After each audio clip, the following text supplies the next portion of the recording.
First Take is hitting the hard courts of the U.S. Open. Tune in this Friday at 10 a.m. Eastern as we come to you live from Flushing Meadows and the final major of the tennis season. Special guests and more Friday right here on First Take. The NFL season is right around the corner. Excitement is building as week 1 approaches. Who has the best chance to dethrone Tom Brady and the Pats? Will Patrick Mahomes win back-to-back MVPs? Are the Cowboys still an accident waiting to happen? How do? Which new face will have the biggest impact in their new place? We have the best debate previewing the 2019 campaign. And then we're going to have a good little, nice little bowl of gumbo together. So to get your football fix, it doesn't get any better than right here on First Take. Andrew Luck announces retirement tonight. How stunning is that to you? Yes. That is stunning to me. That is stunning to me. I did not hear that news. Knowing his toughness and his mental toughness, this does surprise me. The truth is, nobody's in his shoes. Nobody's had to go through what he's had to go through. Nobody's been through the rehab and the injuries. Everybody sees game day, but they don't see the off seasons. They don't see the Monday through Friday and doing whatever he possibly can to get his body ready for the game. So I respect the hell out of it. We're human beings. We're not robots. You know what I'm saying? You can't turn us on, turn us off when you want. Like, it don't happen like that. We're looked at as superheroes, as these not human beings. And for him to have that human element, express it in the press conference after the game, go and talk to the media, answer questions, I thought that was really big. Fantastic human being, and I know he'll do great. I mean, football would just be a stepping stone for him to do something else special, and I look forward to seeing it. The era of Andrew Luck is over, but maybe no one knows the 2012 #1 pick better than the man who went #2 in that same draft. Joining us now is Ravens quarterback Robert Griffin III. All right, RG3. What's up? Thanks for joining us. What's up? How y'all doing? It's good to see you, bro. It's good to see you. Good to see you, too. All right, it kind of seems like you're forever be intertwined with Andrew Luck, and he makes that shocking announcement Saturday night. What went through your mind when you heard the news? Yeah, I mean, I had just finished watching a Netflix movie and turned on the TV and saw that he retired, so I was definitely shocked. You know, knowing him and knowing his personality, knowing, how tough he is, it really must have been something that was eating away at him for him to make that decision. RG3, when I look at it, and like, a lot of people are taking, pointing the finger at the fans in terms of them booing him and what have you. And I just said, listen, you don't applaud it. Certainly you don't want to see something like that. But in that particular moment, the reason why I say I understand it, because I contextualize it like this. Jim Brown retires in July of 1996. Barry Sanders retired in July of 1999. Calvin Johnson retired in March of 2016.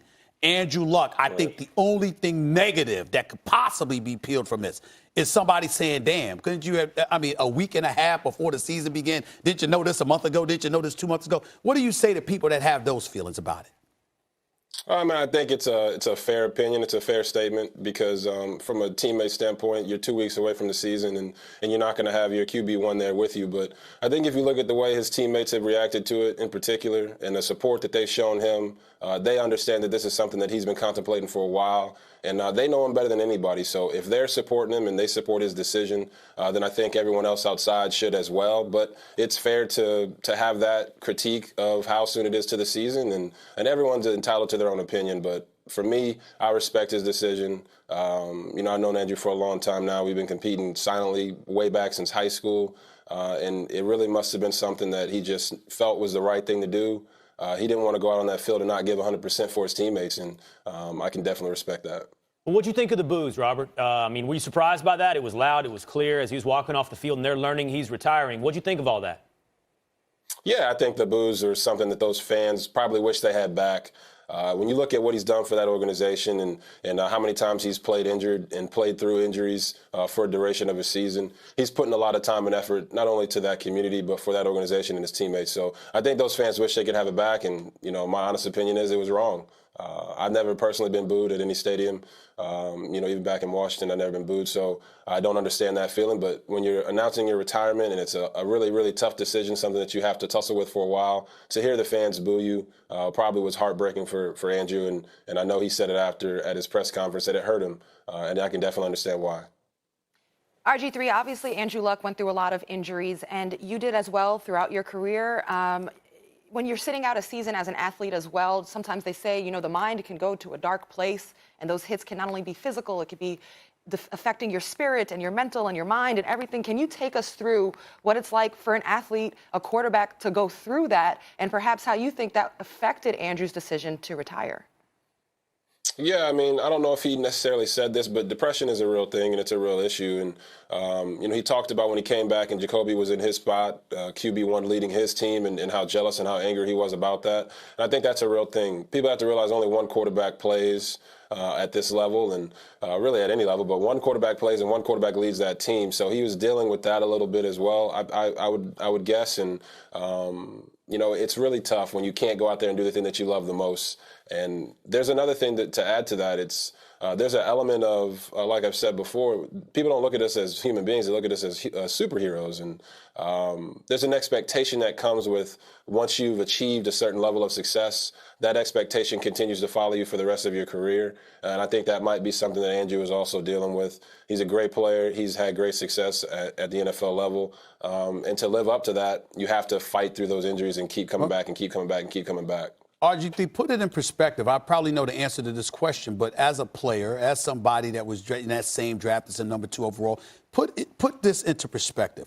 What are the fans to make of, or what should we all walk away from thinking about Andrew Luck once you take into consideration his decision to walk away when the Indianapolis Colts, some would say, have the best chance at a Super Bowl championship that they've had in his entire time there? Their offensive line is big time. You've got T.Y. Hilton still there. You acquired Funches. Ebron's your tight end. You got a running back in Mack. I mean, you look at this squad, particularly when you see some of the question marks in Pittsburgh, in Kansas City, in L.A. with the Chargers, even with the New England Patriots now that Gronk retired. Some would argue the Indianapolis Colts are in prime position to compete for a Super Bowl championship. So if you're a fan or you're as a player want to send a message to the fans to try and explain why everybody should understand Andrew Luck picking this moment to walk away, what do you say to them?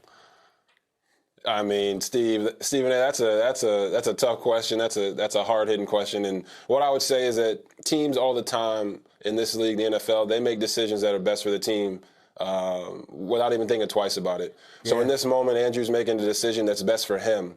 Right. And I think that's why a lot of players respect his decision, because it takes a lot of courage to do that. You know, I'd say from a team standpoint, they'd have to go through us in Baltimore first, but, you know, that's how we feel. Mm-hmm. And no team is really looking at their roster saying they have question marks, at least not as players. You know, you believe in the guys that are around you. You believe in the guys that you have in your locker room that you're going to go out and be successful. But on the outside looking in, yeah, I don't think there is a great explanation for it, aside from Andrew Luck decided to make a decision that was best for Andrew Luck and his family. And no matter how you feel about that, he's at peace with that decision. And now it's up to you guys to debate it and critique it however you feel deem fit. We had this debate earlier with Keyshawn Johnson, RG3. Do you think Andrew Luck is done, or do you think he's going to come back at some point? I mean, I don't know. You know, I talked to him. My family talks to his family. My mom talks to his mom. And I think right now he's at a place where he really does think he's done with football. But he could easily change his mind. You know, he's 29. He's got a lot of years of football left. Shoot, I want to play till I'm 45. So he's got a long time to contemplate that decision. But at the same time, right now, he says he's done. So you got to take a man for his word and let him go enjoy his life with his family. All right, RG3, thank you so much for joining our show. We appreciate your insight. I just want to say, the one part I don't like about RG3 is that he's too damn good at this. I mean, all our jobs are in trouble. You know what I'm saying? All our jobs are in trouble. I just want to be very clear. He's going to play till he's 45. I'm just trying to say, but he's going to play till he's 45. Play till you're 45, RG. Play until you're 45. RG3, when you're 46, you think you're ready to debate Stephen A. Smith? No, oh, Lord. Hey, why not? Let's do it. Hey, we can do it. But I just want you to know, that, you know, I heard on the intro you were saying that my career